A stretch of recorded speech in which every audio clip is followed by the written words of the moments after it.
পরিষদের দ্বাদশ শ্রেণীর চতুর্থ সেমিস্টারের ইতিহাস বিষয় নিয়ে আলোচনা করব। এই ইতিহাস বিষয়ে আজ আলোচিত অধ্যায় বিদ্রোহ এবং ব্রিটিশ রাজ। এই অধ্যায় থেকে আজকে আমি তোমাদের দুটি গুরুত্বপূর্ণ প্রশ্ন সম্পর্কে আলোচনা করে দেব।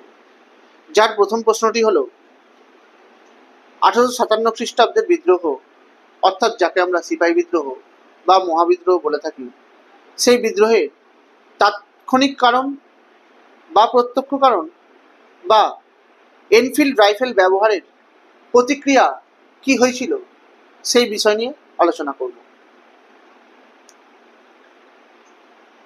গভর্নর জেনারেল লর্ড ক্যানিংয়ের আমলে ব্রিটিশ শোষণ এবং নিপীড়নের কারণে সিপাহীরা, দেশীয় রাজা মহারাজারা এবং জনগণের অসন্তোষ দিনে দিনেই বেড়ে গিয়েছিল।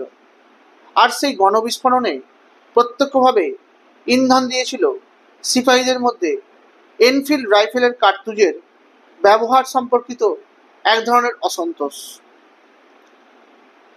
1857 খ্রিস্টাব্দের গোড়ার দিকে পুরনো ব্রাউন বেস গাদা বন্দুকের পরিবর্তে এনফিল্ড রাইফেল নামক এক ধরনের বন্দুকের কার্তুজ ব্যবহারকে কেন্দ্র করেই এই বিদ্রোহের সূচনা হয়েছিল। এনফিল্ড রাইফেলের কার্তুজ বা টোটা একটি মোড়কের মধ্যে থাকতো।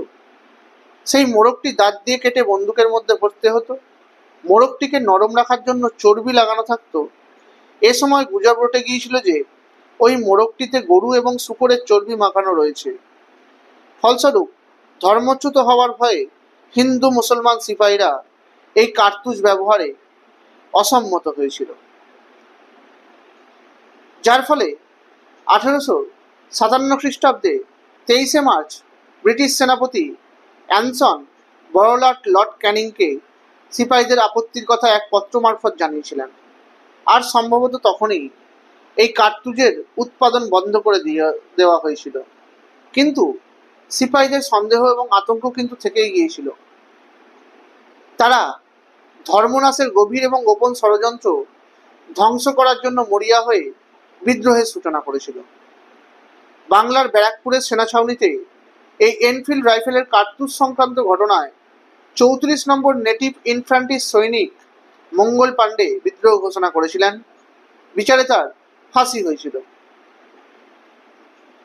1857 খ্রিস্টাব্দের 24 এপ্রিল মিরাট সেনানিবাসের 3 নম্বর নেটিভ ক্যাভেলরির 90 জন সিপাহী এনফিল্ড রাইফেলের চর্বি মাখানো কার্তুজ ব্যবহার করতে অস্বীকার করেছিল, যার ফলে 9 মে তাদের